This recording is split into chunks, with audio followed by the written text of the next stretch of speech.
प्रिय मित्रों, जय श्री कृष्ण। मुहूर्त ज्योतिष के इस अति विशिष्ट कार्यक्रम पर मैं आचार्य डॉक्टर विष्णु कुमार मिश्रा आपका बहुत बहुत अभिनंदन करता हूँ। कुंडली चार्ट में 12 खाने होते हैं, 12 भाव होते हैं, लेकिन आपने देखा होगा कि जन्म कुंडली के कुछ भाव ऐसे होते हैं जो खाली रहते हैं, जहां पर कोई भी ग्रह जो है स्थित नहीं होते। जन्म कुंडली के उन खाली भावों का रहस्य क्या है, इसी विषय पर मैं आपसे चर्चा करूंगा। पर मैं विषय क्रम में आगे बढ़ूं उससे पहले आपसे आग्रह, अगर आपने अभी तक हमारे इस चैनल को सब्सक्राइब नहीं किया है तो प्लीज चैनल को सब्सक्राइब करें और साथ ही नोटिफिकेशन बेल को भी प्रेस करें। जन्म कुंडली में कुछ ऐसे भाव होते हैं जो खाली होते हैं, जहां पर कोई भी ग्रह जो है स्थित नहीं होते। उन खाली भावों का, खाली घरों का रहस्य क्या है, उसका राज क्या है? तो चूंकि जन्म कुंडली में 12 भाव होते हैं, राशियां भी सौर मंडल में 12 होती हैं, लेकिन ग्रह 9 है और भाव 12 है। इसलिए स्वाभाविक है कि 12 भाव में कोई ना कोई भाव तो खाली ही रहेगा, क्योंकि ग्रह 9 ही है। जब कई बार जो है एक अधिक ग्रह की युतियां हो जाती हैं, तो वो एक ही भाव में कई सारे ग्रह आ जाते हैं। तो ऐसी स्थिति में तो जन्म कुंडली के कई भाव भी जो है खाली रह जाते हैं। और कदाचित की मान लीजिए कि ऐसा संयोग हो जाए, किसी ग्रह की किसी ग्रह के साथ युति न हो, तब भी जन्म कुंडली के 9 भाव ही भर पाएंगे। 3 भाव, 3 घर खाली ही रह जाएंगे। कई लोग जानना चाहते हैं, जो घर खाली है, जिस घर में कोई ग्रह नहीं है, वह खाली भावों का क्या होगा?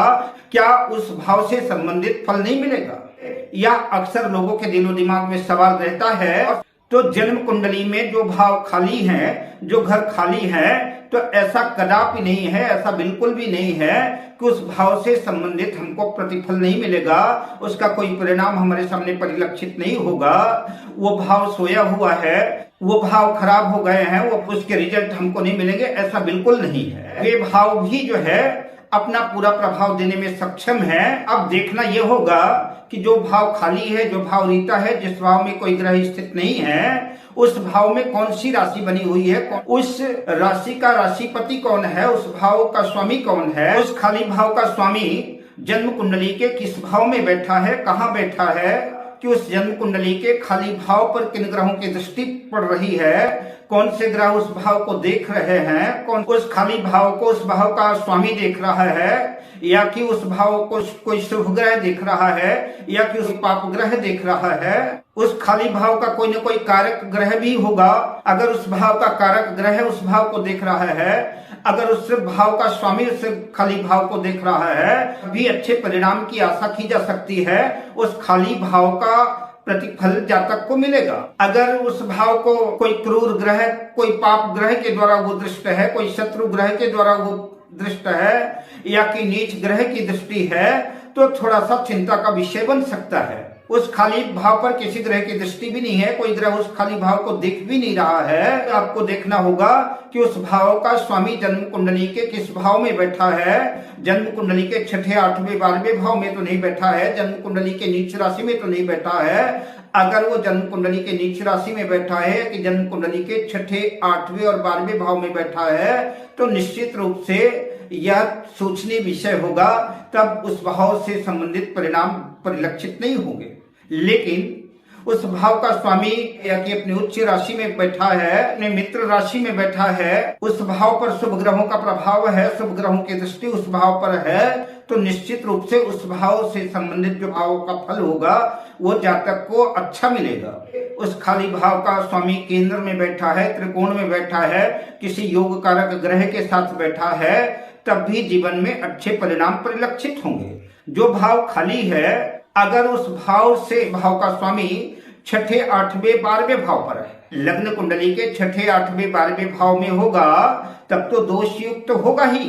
लेकिन मान लीजिए कि जो भाव खाली है, भाव का स्वामी केंद्र में भी बैठा है, त्रिकोण भाव में भी बैठा है, लेकिन जो भाव खाली है, अपने भाव का स्वामी जन्म 6ठे, 8वें, 12वें भाव में बैठा है, तब भी जो है चिंताजनक बात होगी। तब अब हम एक उदाहरण के माध्यम से जानते हैं कि यह मेष लग्न की जन्म कुंडली है। इस मेष लग्न की जन्म कुंडली में जन्म कुंडली का यह पंचम भाव खाली है। और जन्म कुंडली के इस पंचम भाव पर किसी शुभ ग्रह की भी दृष्टि नहीं है और किसी पाप ग्रह की भी दृष्टि इस जन्म कुंडली के इस भाव पर नहीं है। पंचम भाव का स्वामी पंचमेश सूर्य जन्म कुंडली के दशम भाव पर जाकर के स्थित हो गया। तो जन्म कुंडली के दशम भाव पर पंचमेश का जाना निसंदेह अच्छा है, इसको प्लस पॉइंट कहेंगे, ये अच्छी बात है।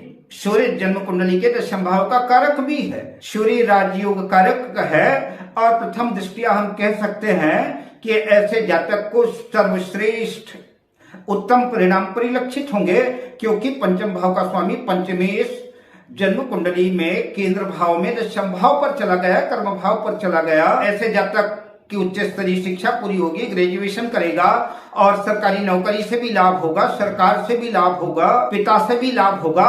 प्रथम दृष्टिया देखने में यह सब कुछ चलता है कि उसका कारोबार सब बढ़िया होगा, सुंदर होगा। तो प्रथम दृष्टिया देखने में तो ऐसा कुछ लगता है, लेकिन इसके उसके परिणामों में कुछ कमी आएगी। अब देखना यह होगा कि सूर्य स्थित कहाँ है। तो सूर्य दशम भाव पर मकर राशि पर शनि की शत्रु राशि पर स्थित है। यह जन्म कुंडली की एक कठिनाई हो गई। और जैसा कि आप जानते ही हैं कि जन्म कुंडली का छठा भाव है शत्रु का भाव है, कठिनाइयों का भाव है, बाधाओं का भाव है। तो आप इस खाली भाव पंचम भाव से गिने, तो पंचम भाव से अगर गिनते हैं तो जन्म कुंडली का ये दसवां भाव जो है छठा भाव कहलाएगा। तो जो खाली भाव है पंचम भाव, उस पंचम भाव से जो है उस पंचम भाव का स्वामी सूर्य जन्म कुंडली के छठे भाव में चला गया। यह एक चिंताजनक बात हो गई। पंचम भाव का स्वामी सूर्य कमजोर हो गया, क्योंकि वो जिस भाव का स्वामी है उस भाव से छठे भाव में चला गया, शत्रु राशि में चला गया।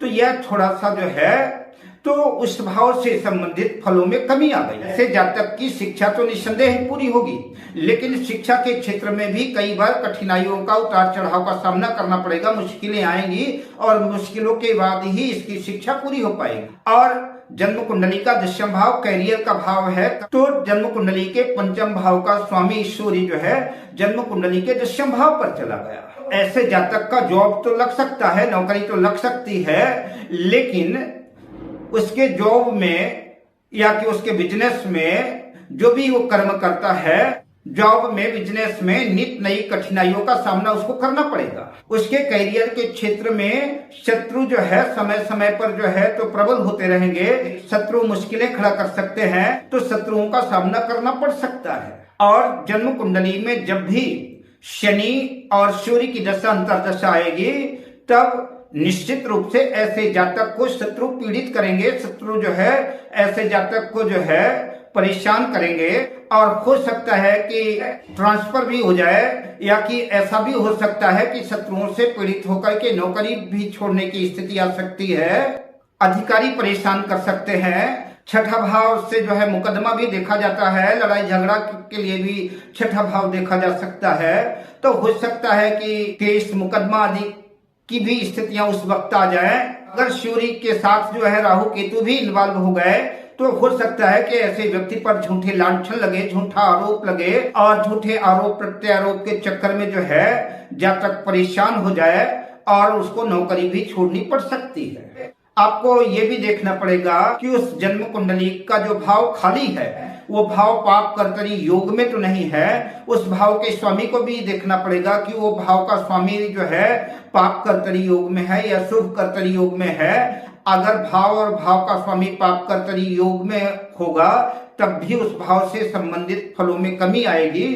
और अगर वो भाव शुभ कर्तरी योग में है, भाव का स्वामी शुभ कर्तरी योग में है, तब निसंदेह जो है ऐसे जातक को उस भाव से संबंधित उत्तम परिणाम देखने को मिलेंगे। अब मैं आपसे लेता हूं विदा, शुभकामनाओं के साथ। जय श्री कृष्ण।